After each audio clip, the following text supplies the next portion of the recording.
Yoo akkam jirtanii kabajamtoota jaallattoota maatii YouTube channel kootiin akkoo kabaja jaalalaa bakka isin jirtan maatii isin haa ga'u jedha ani waloodhaan walo keessan barii miidiyaa moo subscribe gochuun nu tumsuu hin dagatinaan jedha. Har'atti ka dhufe Miftaa Nuuruu ni beekta ka jedhu gallee haarawa ni beekta mata duree jedhu moggaaseetu achiin hasbaye fuulli haarawa muuziqaan haarawa mee walumaan haa daawwannu. Yaada qabdan qeeqa qabdan asirratti barreessuu hin dagatina. Warreen guutuu sirba kanaa barbaadaniif immoo Vision Entertainmentiin keessan sana deemtanii arguu dandeessu. Mention goonee jirra description boxii keessatti. Haala sirba kana yeedalluusaa akkaataa waraabbiisaa akkaataa itti gulaalame wal faana ilaala. Haga xumuraatti nu faana turaan waliin daawwadha.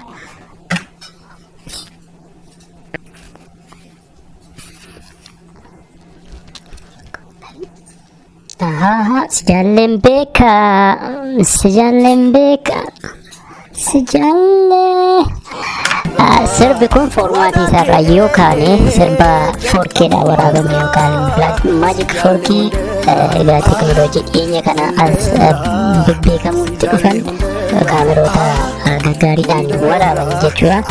Haalli halluu isaanii halluu gara blue blackitti siqoo kan fayyadaman viidiyoo kana keessatti jechuudha. Ni miidhaga. Egaa akkaataan waraabbii isaanii medium shoot'itti kan heddummatudha as keessatti jechuudha. Walumaan haa daawwannu.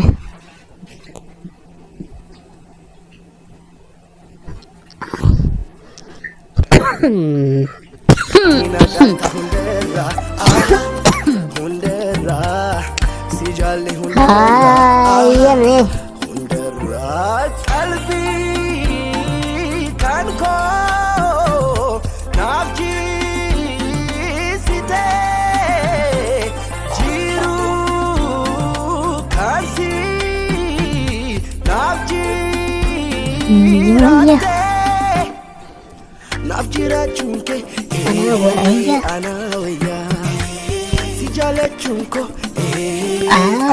ni beekta ni beekta ni beekta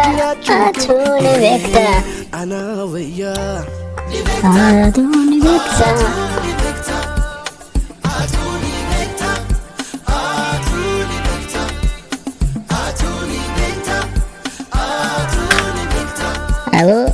Aku haluman itti babbareedan babbaara fafayyaa isin jetta sitti.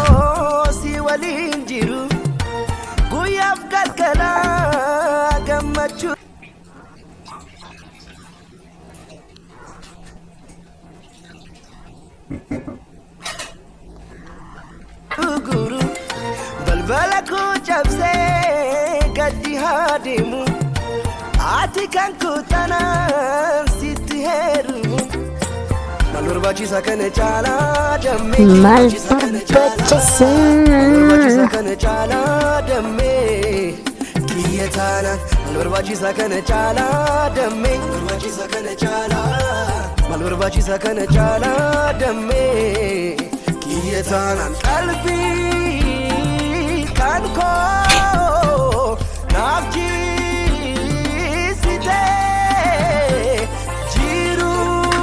sirba hammayyaa egaa sirba aadaan dudduubaan dabalame jechuun aadaa warra Booranaa Gujii keessaan kan miidhage bukkuu qabatanii achumaan as uffata aadaan miidhaganii jiraatan. Hojiin akkasii daraan bareeda daraan jajjabeeffamuu qaballeedhaan egaa gaafa jalqabitti qabu kan nama sodaachisu ture sagaleen yeedalloon isaa akka jirutti daraan miidhaga gara xumuraatti dhufee haalaan miidhaga jechuudha. Egaan asitti haa dhaabuutii isin guutuu isaa daawwachuu hin dagatina. Vision Entertainmentii irraa argattu har'aaf an kanan jedha nagayaan tura.